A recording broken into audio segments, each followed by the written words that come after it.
Welcome. I am Henry Hatter, and this is the In My Opinion show. My guest is Tom George. Tom George is a candidate for governor of Michigan. Tom, let's have some fun with this because this is the first time we've ever had a candidate as unique as you are with your opponents. You are one of two candidates that's running for governor from Flint, Michigan. As you know, the last time we had a governor was about 160 years ago, and that would have been Governor Crapo. In those days, Michigan was a rising star. It had become the buggy capital of the world, and it had become the barrel-making candidate of the world. So we had a great industry flourishing here. But the difficulty was that we couldn't get our products out to market. They had begun a canal here down by Crapo's mill, if you recall. But Governor Crapo became governor about 1864. And at that time, the war was ending, the Civil War was ending, and we were rebounding for new economic growth. So the railroads had previously come to Fenton, and he was successful in bringing the railroads from Fenton to Flint. And then you know the rest of the history. For the next 100 years, 150 years, Genesee County was to play a major role in industrial development around the world. So, and why do I say that? What is the moral of that story? That means that wherever the governor resides is potential economic growth. Now, you're running for governor. What does that mean to Genesee County and its residents? Well, Henry, first, thanks so much for having me on your program. It's great to be back in Flint. I am originally from Flint, born and raised here. I attended Pierce Elementary School. I graduated from Flint Powers. I went to U of M Flint, and then I went to medical school. I'm a physician, and I settled in Kalamazoo. And like Flint, Kalamazoo has not had a governor in about 150 years. They had one governor from Kalamazoo. His name was Epaphroditus Ransom, Governor Ransom. He served 1 2-year term. But in both cases, for both Flint and Kalamazoo, having a governor did make a difference. In Kalamazoo, Governor Ransom was instrumental in helping to establish the first state psychiatric hospital, and it's still there in Kalamazoo. So you're right, having a governor from Flint would be good for Flint. It would be good for Genesee County. Michigan as a whole, and Flint in particular, my hometown, is struggling. We are in the midst of a long, rolling economic crisis. But there is a bright future for Michigan and for Flint. And if we work together, we can bring it here. It's not going to be easy. But Flint and Michigan does have a future. It's not going to be the same as the past. It may not be in automotive manufacturing so much, but there are other things we can do to move Michigan and Flint forward. Now, you know, Genesee County and Flint has a very diverse population. It's composed of ethnic groups or racial groups. It's various religious groups and so on and so forth. We're a diverse community. We're different than Kent County, for example. You would have a different appeal for a homogeneous group. But how do you bridge the differences between all of these competing interests as you take your message out to a very diverse community? For example, there are many people, and African Americans, for one, are not quite as rigidly in support of the democratic dominance that they've had for many, many years. So there's some flexibility and some growth. And I'd like to say that in Genesee County, there are 17% Republicans, 43% Democrats, and about 34% independents. So that means that there's a margin of victory for a potential good candidate. How would you appeal to these people? There is, and that's a very good point. Flint and Michigan as a whole is a very diverse state. We were settled by waves of ethnic immigrants in our history. And it is one of our strengths, the fact that we have this broad, diverse range of peoples. It is a strength of Michigan and a strength of Flint. And the next governor needs to leverage those assets and leverage the people and the skills that we have. Now, in my in my situation, I left Flint. I settled in Kalamazoo. I'm the state senator for the Kalamazoo area. I am a Republican, but you know the Kalamazoo district that I represent, it's 52% Democratic. I'm a rare Republican that represents a Democratic district. And how did I do that? You know, it wasn't just a fluke of nature. I worked with my core city. Kalamazoo is a core city. It's ethnically diverse. It has had its struggles. We lost a huge GM plant in the late 1980s and have recovered. So there are lessons to be learned from what Kalamazoo has done. But to answer your question, I worked with my core city, with my leaders in my city, even though they're predominantly in the other party. I've tried to win them over. And I want to work with them because we have the same goal, Henry, and that is we want to have the best possible quality of life for our constituents, for in this case, for the Kalamazoo district, or, you know, running for governor for all of Michigan. We have the same goal. And we are not as far apart as people would think sometimes on issues. We may have differences of how to get to the conclusion, but we have the same goal. We want people to have health care and to be healthy. We want them to have good jobs. We want businesses to come here. I don't hear, you know, any Democrats saying they're against those things. I don't hear Republicans saying they're against those things either. So there are ways we can work together, and if we do that, we can move Michigan forward, and that's going to be part of my campaign. I'm a rare Republican that represents a core city, and I recognize the value of our cities and what they mean to the future of our state. And we welcome you to Genesee County as a gubernatorial candidate for that purpose and that reason. You're going to make a difference, at least to the appeal and your position on issues like health care. I understand that you're a physician, and the health care is one of the biggest issues that we have to deal with in the state of Michigan. What would you bring that's different about health care, for example, to the model that's already existing? We should talk about that. This is a huge issue, and the Democrats in Washington are right to be spending all this time on it because it is such an important issue. And in Michigan, we have over 1 million people uninsured. But even perhaps more importantly, just like healthcare costs were one of the factors in driving General Motors and Chrysler to bankruptcy, healthcare costs are a factor in driving the state of Michigan to insolvency. It is the biggest piece now of the state's budget. If you looked at the budget as a pie, it's the biggest wedge. The biggest piece in the pie is healthcare spending. So we spend billions of dollars, and what the state spends it on is on Medicaid. That's our program for the poor and the disabled, and for state employees like myself. So we spend billions of dollars on that, and yet, Henry, we're not very healthy in Michigan. We die at an earlier age from heart disease and stroke than our neighbors in other states. So despite billions of dollars, despite having great hospitals, despite having a good medical system, they have failed to make us healthier. Now in Washington, the proposal is, well, let's try and cover more people, cover the uninsured. And I understand there's an interest in that. I don't particularly agree with the methodology. But what I would point out is, no matter who is paying the bill, no matter who's covering it, it doesn't work if you don't take care of yourself. If the average Michigander, smokes a couple packs a day and ignores their high blood pressure and their high cholesterol, it doesn't matter how good the healthcare system is. So we are the answer to being healthier. It's what we do that mostly determines. It's the biggest factor in healthcare cost. Certainly, you need a good system if you need your appendix out. You can't do that yourself. But lack of exercise, smoking too much, not taking care of high blood pressure and high cholesterol, those are behaviors where Michigan does very, very poorly, even those of us with insurance. So the reform I would bring is a change to our state program so that the recipients, like myself or Medicaid recipients, have incentives to change their behavior, to take better care of themselves. If they do that, then they'll be healthier, Michigan will be healthier, healthcare will be more affordable, we can cover more people, and we'll free up resources in the budget to do the things we need to do. Invest in education, fix our roads, tax cuts for businesses. All of those things are predicated on fixing our healthcare problem. Well, said really well like a doctor.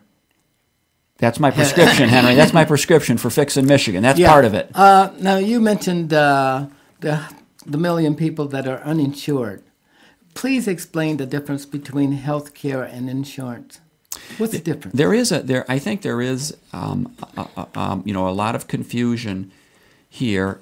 Health care is the treatments you get, the services you get, when you go to the hospital or see the doctor. Being healthy is a different thing, and having health care in and of itself doesn't make you healthy if you've not taken care of yourself, if you don't follow instructions, if you don't come back for a return visit. So health and health care are not the same. Health insurance is usually a prepaid system, like you'd have for car insurance, to pay for future health care services. Having health insurance is a good thing.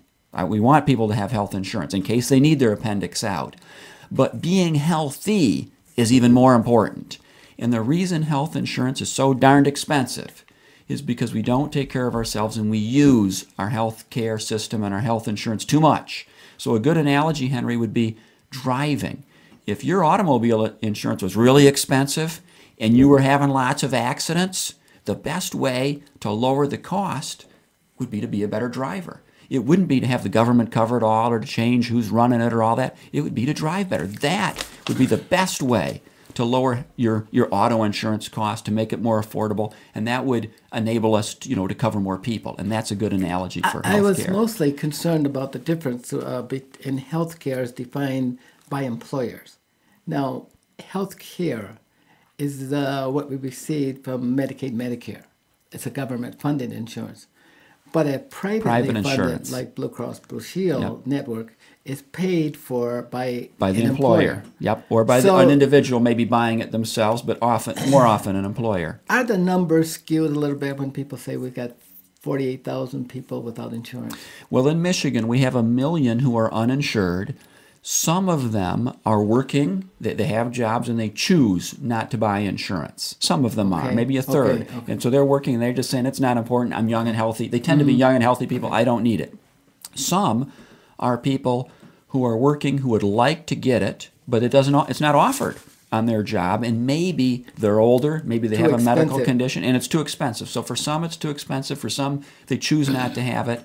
For others, maybe they have a medical condition, and that makes it difficult for them to get coverage. So we need to look for ways to help those people, and we have systems in place for that. We have Medicaid for the disabled and the very poor. That's a state program. And we have, in Michigan, we have special laws related to Blue Cross Blue Shield, which is a private nonprofit company that has to take people who have pre-existing health conditions. They can't turn them away. Now, those people still have to buy it, but it's much more affordable because Blue Cross has to put them in a community pool, and in return, Blue Cross doesn't pay taxes. So we have this system in place. Some people still find it too expensive. Some choose not to buy it, but I think one of the keys is the government programs in place that you mentioned, Medicaid for our poor and disabled, and the programs for state employees. Those are different from employer-purchased insurance because they tend not to recognize behaviors. They do not say to me, as a state employee, that I get a different deal based on whether I smoke or not. But in the private sector, private companies do that. They say to their employees, yeah, you want health insurance? Sure, here it is. By the way, if you're smoking, you're going to have to pay $100 more a month. Or they say, here's a way you can get a discount, Henry. You have your checkup, you get your cholesterol checked, you show up for a diabetes education class, your copays and premiums will be lower. So they drive behavior.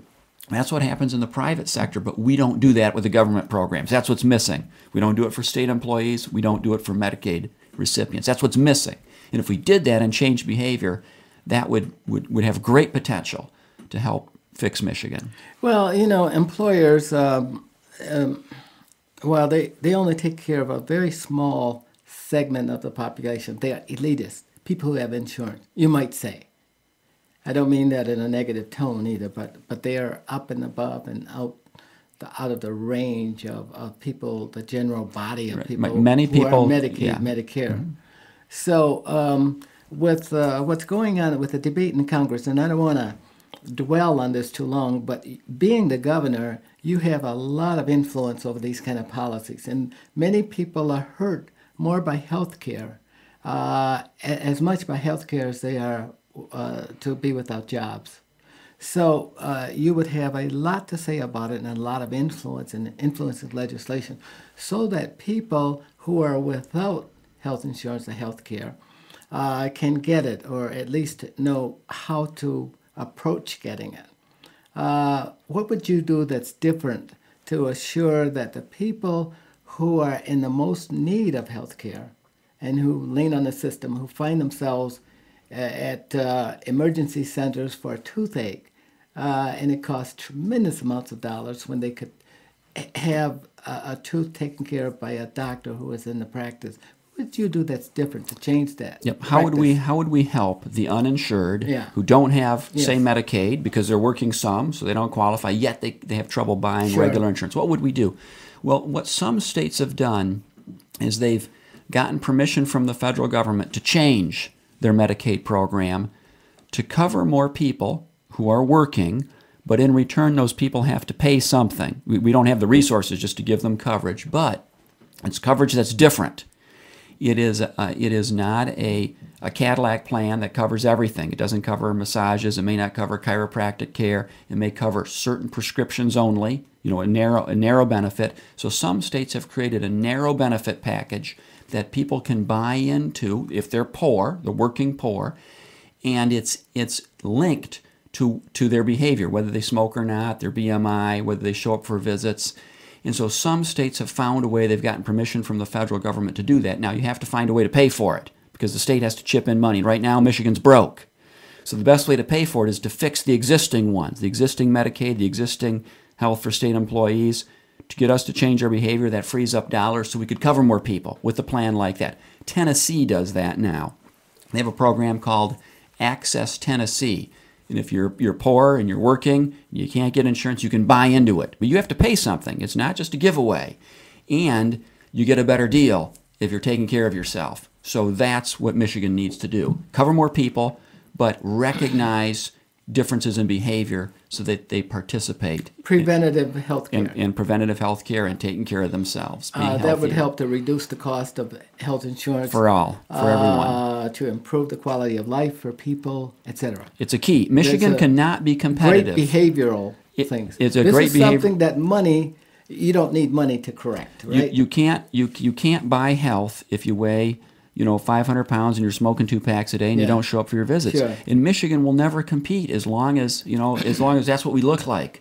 So to be a vigorous, competitive workforce, we need to be physically fit. Okay, in 25 words, 50 words or less, tell me what you think about, and we won't dwell on this, about the third-party option for health care, the insurance. You mean like a public option? The Yeah, debate the in public- Washington. yeah, the I'm debate opposed now. to that. I think that would harm our private system where we have competition. So I'm against it. Now that's a Washington thing. I don't have a vote on that. I know you don't, But I you think can influence. I think it takes us in the wrong direction. It creates a bigger government system. It squeezes out private insurance. Private insurance, there may be problems with it, but look, it's competitive. And there are innovations with private insurance that we see in the marketplace now. And to just drive it out of business, have government take everything over, that's a step in the wrong direction.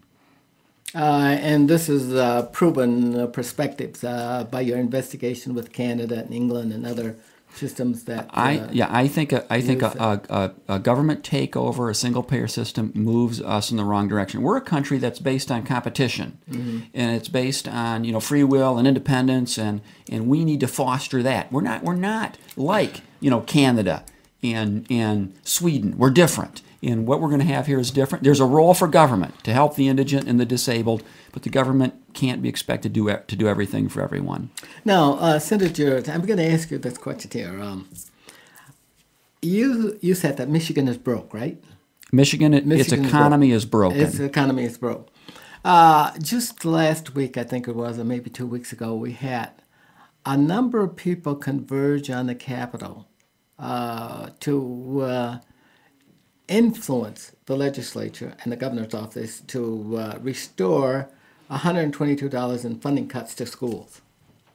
The state has already said that didn't have the money, okay? And then there are other people, advocacy groups that would like to have more money poured to insurance. And how much sense does it make for advocates to really try to cut into areas where the money is just not there. I- What do you recommend? What would you say to an advocate? Well, what I've been saying, Henry, I understand that people are under a great amount of stress in Michigan. A million people have lost their jobs. We used to have 5 million people working here. Now we have 4 million. And that loss of those working people, they pay taxes, and that's what we use to fund our schools, to fix our roads, to keep our streets safe. And now we don't have that revenue. So people are under stress. Government is under stress. And I understand when people want, more money for their schools, but we have to have a balanced budget. It does us no good if the state of Michigan writes checks that bounce. It does us no good if we send, a check to a local school district and it can't be cash from the state. So we have to make sure there's money in the checkbook to pay for those things. And there's less money coming in. So, we have a couple choices. We could raise taxes. I'm not for that. That we did that a couple years ago, but now we have less people working, and you can't just do that year after year. So we did it a couple years ago. It has made some difference. Maybe things would be a little different if we hadn't. It's hard to say. But to continue to do that probably will drive more people and more jobs away. So we have to now live within our means. And what I say to the education advocates, if you asked the public in Michigan what the top priority would be for spending, they would say education. That's the ticket to the future. It's educating our children. But what's happened with our budget is money that could go to education has been diverted to health care. So it does come back to being healthier. That's the best hope of freeing up dollars for education. But for the immediate budget, the cuts that they've seen, I do not see, a quick remedy in sight. The Senate that I'm in, we did pass a measure that would bring in some revenue by freezing the earned income tax credit. It's a tax credit that was scheduled to increase. By freezing that and having it not increase, there would be some extra money that we could give to the schools. The Senate passed that. We're prepared to do that. But the Governor Granholm, has proposed using that instead for the Michigan Promise grants, which are, fine, but I think our public schools would deserve it more. So if I had my way, that's what I would do. But even if you do that, Henry, there's still going to be reductions because there's just not enough to go around. And we tried to spread the cuts. We cut local government. We've cut, funding for state police. It wasn't, the schools we protected the most, even though, they are getting cut. Yeah, well, that's interesting. Now, how much sense does it make for advocates to go out and really?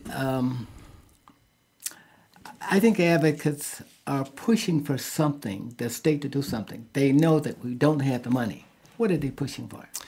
Well, what my advice would be, and I have constituents that call me. We're speculating. Yeah. What are they pushing? Advocates, generally they want funding for their cause, whether it's schools or whether it's hospitals or whether it's, for prisons. And I understand that those are all, that's your right as a citizen to petition government. That's your right. But you should be respectful. And if you really expect to get some funding, you should say where it's going to come from. Just coming to Lansing and marching and carrying a sign saying, giving us more money, that's short-sighted if there's not money there.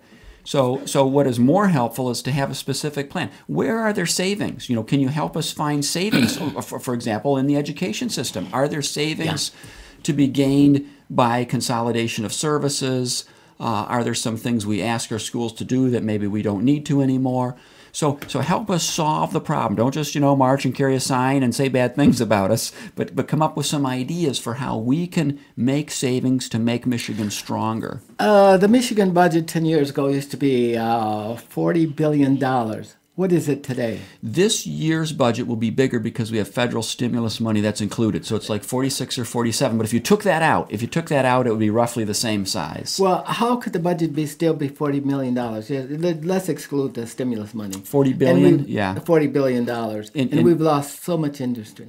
What keeps it up there? There's several things. One is, even if you take out the stimulus money, the biggest part of the normal state budget is federal money coming back to us. Oh, okay. So we pay federal taxes, other formulas that come back to the state of Michigan.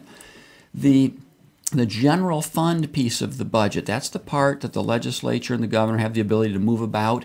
That used to be $9 billion. That is about $7 or $8 billion. So that has shrunk, and that's where funding for universities, for revenue sharing comes from, and for Medicaid. So they're all competing for a smaller and smaller piece of that pie. Okay, the Bush tax cuts, should they be allowed to remain?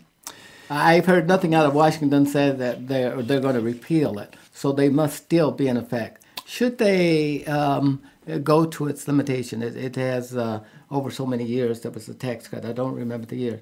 Should we continue to give the tax cuts? Should Washington? My preference would be to continue them. Why? Well, we do have to be mindful of the effect on businesses and jobs. And again, raising taxes on employers and on people that are working and stuff, that has a detrimental effect. Now, there's another side of the problem. In Michigan, we have a balanced budget. That's in the Constitution. Sure. We have to. We're not going to spend more than it's coming in. But in Washington, they don't have that requirement. So there's a mismatch in Washington where they don't have enough tax revenue to make expenses. So we've been borrowing every year. There's a federal deficit. And if you add that up, there's a huge federal debt. One other question real quickly for you. What's the difference between the Bush approach to economically stimulating the economy and Obama? Obama is taking money out of the federal budget and giving it to people to spend. But George Bush's tax cuts so that people have more money. Two different economic goal approaches. What's the difference? I think that's a good observation. And for the current administration to fund their plans, they have to borrow more money from the future. So I think that is a problem, this continued borrowing to stimulate the economy. And if it fails to stimulate the economy, if the economy worsens, we got to end the show. How are we going to pay it back? Tom, you've been a great a person for me to host today. At this time, we must bring the show to the close. But first, I want to thank my guest and our viewing audience. This is Henry Hatter saying, until next time, stay focused.